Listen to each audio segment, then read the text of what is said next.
Good morning दोस्तों। आज की क्लास में बनकेवरा को मैं लेकर के आया हूँ आपके सामने और इसका पार्ट 1 स्टार्ट करने जा रहा हूँ। चलिए आगे बढ़ते हैं। तो आज की बुक हम लोग बनकेवरा में क्लास स्टार्ट करने जा रहे हैं। आज की वीडियो जो पार्ट 1 है उसमें हम लोग अपनी पढ़ाई शुरू करेंगे। तो स्टूडेंट, आप लोगों से गुजारिश है कि आप लोग जल्दी जल्दी आ जाइए, है ना। और आने के बाद हमारा जो चैप्टर है उसकी शुरुआत कर देते हैं। तो आज का जो चैप्टर है वो मेघनाथ ओहदार जी का है, जिसकी पहली रचना है जवानी जब जागेला। हम लोग इसके कंसर्न में आज बात करने जा रहे हैं। ध्यान से सुनिएगा स्टूडेंट, नागपुरी को हिंदी में कन्वर्ट करने का मैं काम करने जा रहा हूँ। ध्यान से, है ना। जैसे पहला लाइन कहता है, सते सते रे जवानी जब जागेला, सुतल मुर्दा उठी नाचेला, जवानी जब जागेला। इसका तात्पर्य ये हुआ स्टूडेंट कि जो कवि हैं, कवि का नाम आप लोग को याद रखना चाहिए, मेघनाथ ओहदार, है ना। ये मेघनाथ ओहदार जी जो हैं वो कहते हैं कि सत्य सत्य है कि जब जवानी जब जागती है तो सोई हुई मुर्दा भी उठकर नाचने लगती है। जवानी अपने पड़ाव पर जब आती है तो वो अंदर की अंतरात्मा को जगाने का काम करती है। इसलिए इसमें मेघनाथ ओहदार जी धीरे धीरे कहते हैं कि जब सच ये है ना कि जब इंसान जब जग जाता है तो उसके अंदर का जो मरा हुआ मुर्दा या मरा हुआ आत्मविश्वास होता है वो भी जग कर के उसकी परीक्षा के जो मायने हैं जीवन का उसको समझाने का काम या उसके समझ में आ जाने का काम उसके आत्मविश्वास से दिखने लगती है। उसी प्रकार नेक्स्ट लाइन कहता है कि धरती रे कांपेला, पहाड़ हिलेला, जवानी जब जागेला, सिंधु में तूफान गुंजी उठेला, जवानी जब जागेला। इसका तात्पर्य क्या लगा कर रखा है मेघनाथ जी ओहदार जी, वो हम लोग देख करके क्लियर करेंगे। कहते हैं कि जब अपनी जवानी जगती है तो धरती भी कांप जाती है, पहाड़ हिलने लगती है, नदियों में भी तूफान की गूंज उठने लगती है। लेकिन तब जब जवानी जाग जाती है ना, जवानी जब अपने परम होने का आभास कराती है। यहाँ पे जवानी जगने का जो रीज़न या कारण बताया गया है, मतलब इसका तात्पर्य जो है वो अदम्य साहस व उत्साह के साथ आत्मविश्वास को मजबूती देना, जज्बा को उड़ान देना, हिम्मत को बढ़ाना या हिम्मत को बांधना, है ना। ये सब कंसर्न जो है जवानी जागने का कवि ने इसको इस वर्ड के रूप में निरूपित करने का काम किया है ना। यानी कि अपने अंदर के आत्मविश्वास को जगाने का सेंस प्रोवाइड करने का काम किया है। इसके बाद स्टेंजा 3 में कवि कहते हैं कि अंधार बरेला, पानी रे बजरेला, जवानी जब जागेला, भरल नदी डरे डहर छोड़ेला, जवानी जब जागेला।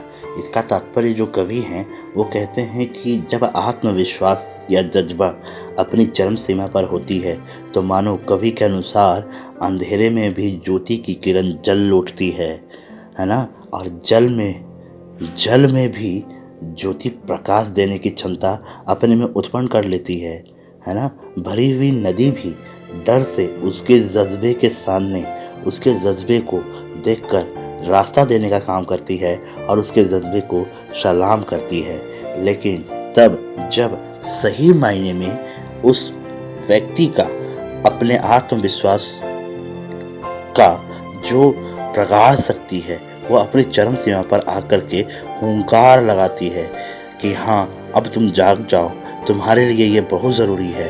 तो इस स्थिति में कवि कहते हैं कि नदी, पहाड़, पर्वत, है ना, ये सारे उसके जज्बे के आगे छोटे पड़ जाते हैं। उसके इस कॉन्फिडेंस को देख करके उनको जगह देने का काम करना शुरू कर देते हैं।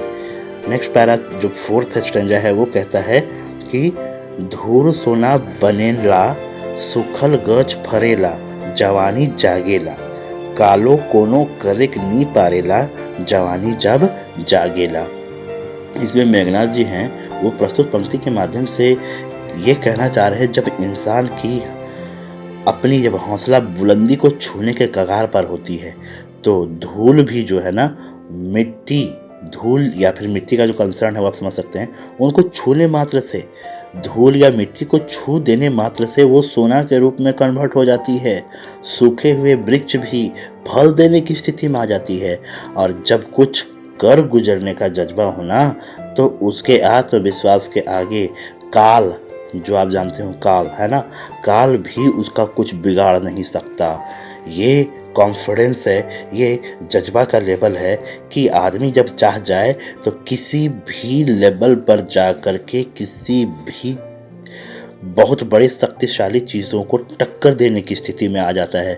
अब बताइए, पेड़ पर्वत, नदी, है ना, जो प्राकृतिक शक्ति है उसको भी अपने कवि के सेंस के माध्यम से ये कहने का कोशिश किया जा रहा है कि ये आत्मविश्वास एक ऐसी शक्तिशाली कुंज है जिसको अगर अपने अंदर जगा लिया जाए, समा लिया जाए, सही समय से उसको लेकर के चला जाए, तो एक समय ऐसा आएगा कि वो सारी चीज़ों को, चाहे वो गच सूखा हुआ पेड़ हो, फिर जो मिट्टी ही क्यों ना हो जिसको छूने के बाद वो सोना बन जाए, है ना, और जो रास्ता है, नदी, डहर, बाढ़, जो भी कह लो, ये सारी चीज़ें जो हैं एक टाइम के बाद उनकी स्थिति को देख करके कि नहीं, रियली में ये बंदा जो है अपने कर्तव्य के प्रति परायणता को लेके चल रहा है, तो क्यों ना इसको आगे बढ़ने दिया जाए। इस मकसद से उसको आगे बढ़ने के लिए जो रास्ता होता है वो दिया जाना शुरू हो जाता है। ये प्रकृति की देन है दोस्तों। उसके बाद हमारा जो नेक्स्ट स्टेंजा है उसमें कहता है कि मालिको हारेला दासो रे जीतेला। मालिक भी हार जाता है और दास भी जीत जाता है, लेकिन कब? जवानी जब जागेला। मालिको हारेला दासो रे जीतेला, जवानी जब जागेला। बाघो बरद पोस मानेला, जवानी जब जागेला। जवानी जब जागेला। तो इस पंक्ति के माध्यम से जो कविराज हैं वो कहते हैं कि जब जज्बा जाग जाती है तो जो मालिक है ना, वो मालिक जो है वो उसके जज्बे के सामने हारना अपना वर्चस्व समझेगा, यानी कि उसको हार में ही इसकी भलाई वो समझता है।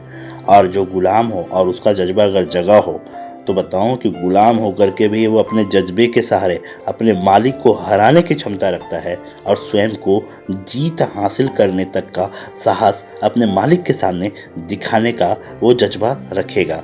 जिस तरह से जंगल का बब्बर बाघ भी इस जज्बे के आगे अपने आप को पालतू जैसा महसूस करना शुरू कर देता है, उसी प्रकार से ये जो जज्बा है वो हर एक चीज़ को अपने नज़रिए से, अपने आत्मविश्वास के बल पर हर एक चीज़ों को बदलने की क्षमता रखती है।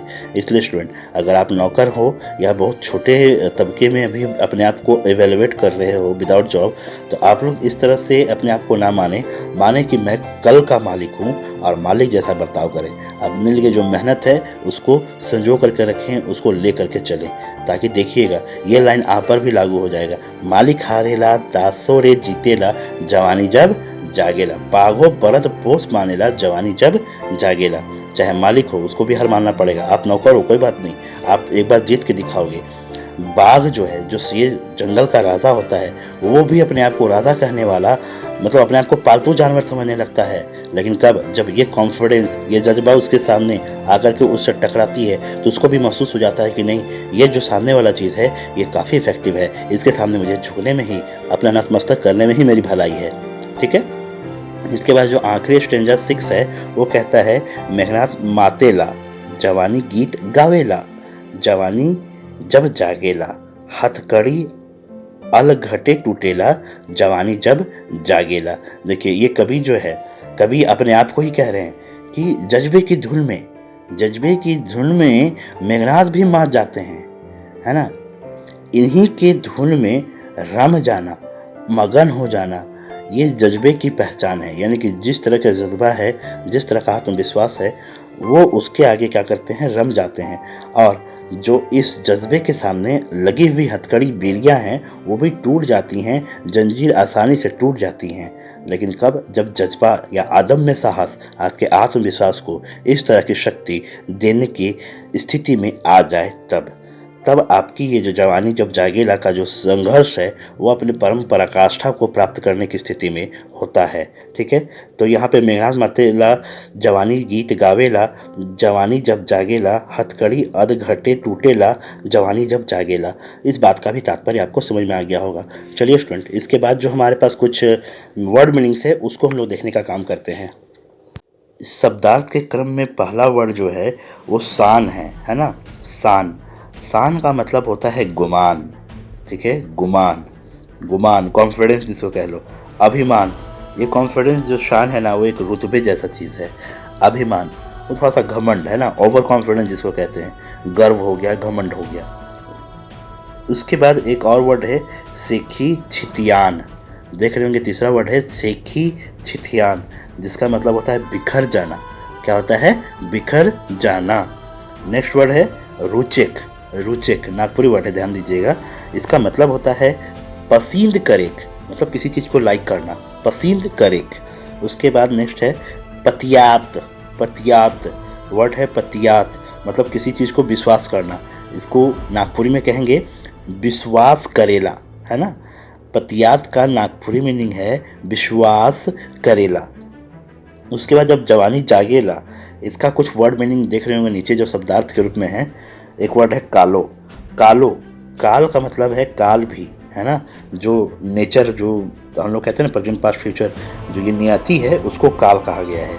नेक्स्ट दासो, दासो वही गुलाम, स्लेव्स है ना, दास भी, है ना, जो आदमी के बंधक बनाए के काम करे करुआल जाएला, उसको बंधक कहा जाता है। जिस आदमी को बंधक बना करके उससे काम लिया जाता है दोस्तों, उसको हम लोग क्या कहते हैं?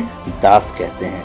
उसके बाद जो अगला वर्ड है उसको बोलते हैं अलघटे, अलघटे, है ना। अलघटे का मतलब होता है आसानी, इजीली, किसी चीज़ को आसानी से किया जा सके। तो इस तरह से ये वर्ड मीनिंग पोर्शन भी हमारा समाप्त हुआ। तो दोस्तों आज की इस क्लास में मैंने जवानी जब जागेला को बिल्कुल इजी कंसर्न में डील करने का काम किया है। आई होप कि आप लोगों को ये वीडियो आप लोगों के कंटेंट के हिसाब से हेल्पफुल साबित हो रही है ना। और उम्मीद है पसंद आने का जहाँ तक बात है, तो आप लोग देख ही रहे हो कि झारखंड में नागपुरी जैसे सब्जेक्ट के लिए काफ़ी ज़्यादा कॉस्ट प्राइस जो है स्टूडेंट से ली जा रही है। मैं नहीं चाहता कि आप लोगों को, ज़रूरी नहीं कि हर चैनल में आपको पे ही करना पड़े। जैसा हमारा चैनल है, इस पे मैंने सोच रखा है कि आप लोग को ये पूरे के पूरे कोर्स एग्ज़ाम से पहले लगभग सारे कोर्स को कंप्लीट करा करके फ्री ऑफ कॉस्ट मटेरियल भी प्रोवाइड करूँ। अगली पार्ट में मैंने सोच रखा है कि इस वीडियो का, इस चैप्टर का, जवानी जो जागेला जो चैप्टर है जब जागेला, इस कंसर्न में मैं इसके क्वेश्चन आंसर को लाऊं, है ना। तो स्टूडेंट मैं फिर से कह रहा हूँ, all contents are free in this channel, please like share subscribe. Okay, चलिए सी यू, बाय बाय। सभी को मज़े करें और पढ़ाई में बने रहें। सभी को मेरी तरफ से फिर से बाय बाय।